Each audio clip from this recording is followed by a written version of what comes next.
Ida a Jerusalén. El comienzo de este viaje supone una nueva fase en las actividades de Jesús, a la que Lucas da una importancia y un sentido teológico especial, presentando su actividad como profeta, y a la vez que se vale de ese camino para enseñarnos a ser discípulos de Jesús.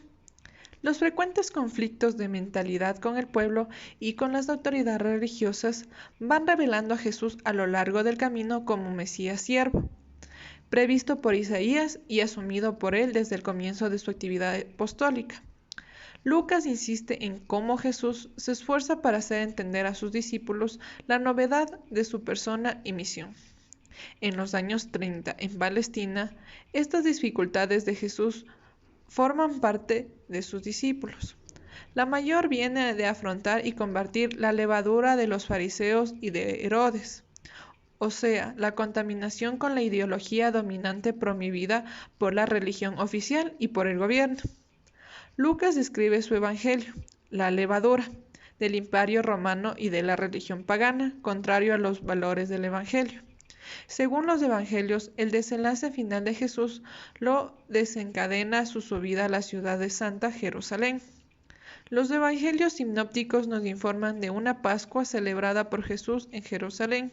Sin embargo, el Evangelio de San Juan refiere que Jesús celebró 3 fiestas de Pascua durante su vida pública.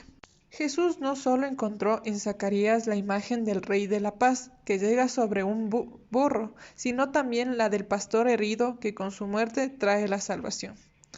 La iglesia naciente pudo ver la entrada de Jesús en la representación anticipada de que ella misma hace en la liturgia. Así como el Señor entró en la ciudad santa a lomos de un asno, la iglesia lo veía llegar siempre nuevamente bajo la humilde apariencia del pan y el vino.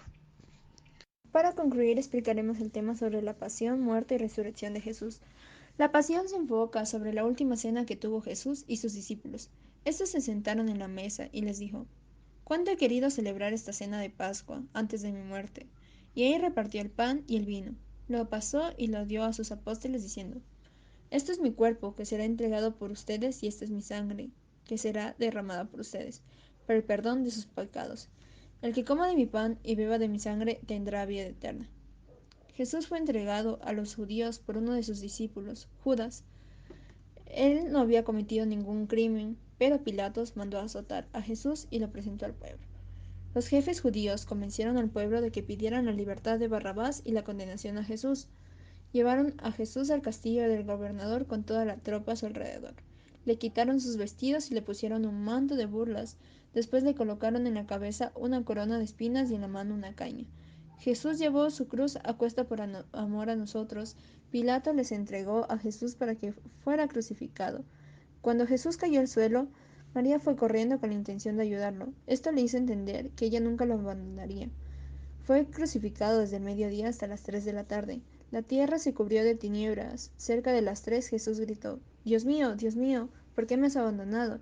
Y uno de ellos tomó una esponja y la empapó de vinagre y poniéndolo en la punta de una caña le daba de beber. Y así murió.